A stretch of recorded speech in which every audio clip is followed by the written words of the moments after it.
Shetland, a small cluster of islands right in the north of Scotland, home to 23,000 people. Since 1919, Shetland has seen football as a staple of social life in the islands, with big crowds turning up each year to witness the Milne Cup games versus Orkney.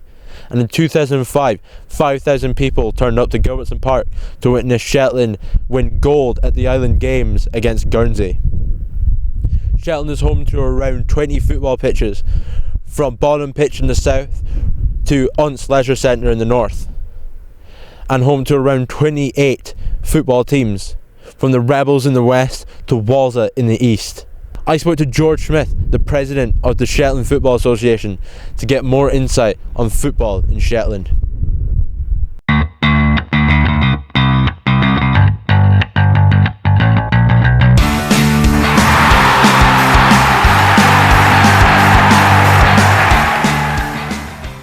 Hello, George Smith, welcome to Seafield. So I'll just start off with a little introduction.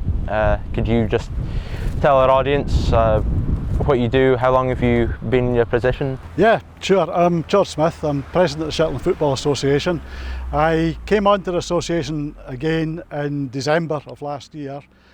Straight in as president. There was a vacancy there. I had recently decided I wasn't going to stand for council anymore, so I had a bit of free time and decided to put myself forward for the committee, and I've become president. I was last on the Shetland Football Association committee probably about 10-12 years ago. Recently the Shetland Football Association has been heavily involved in the women's side of things in football, and is there much plans for that side of things? Could we see a women's league, for example?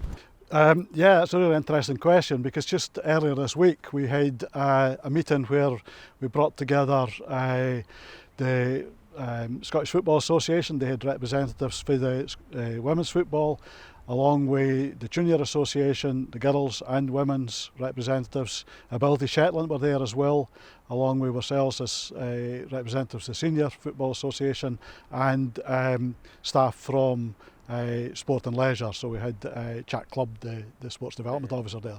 So that was really useful, because I think what is clear is that there's a common desire to increase participation, to ensure that football is inclusive as well, that people of all abilities are able to take part. So what we were doing was really, I suppose, starting the first discussions around how do we plan together to take forward football with a common purpose and a common aim. We've seen a couple of boys get called up to teams like Ross County and St Johnstone. With things opening up after the pandemic, could we possibly see teams like Ross County or SPFL teams come up here, or see Shetland go down there, and for them to have training sessions or even to scout our future stars?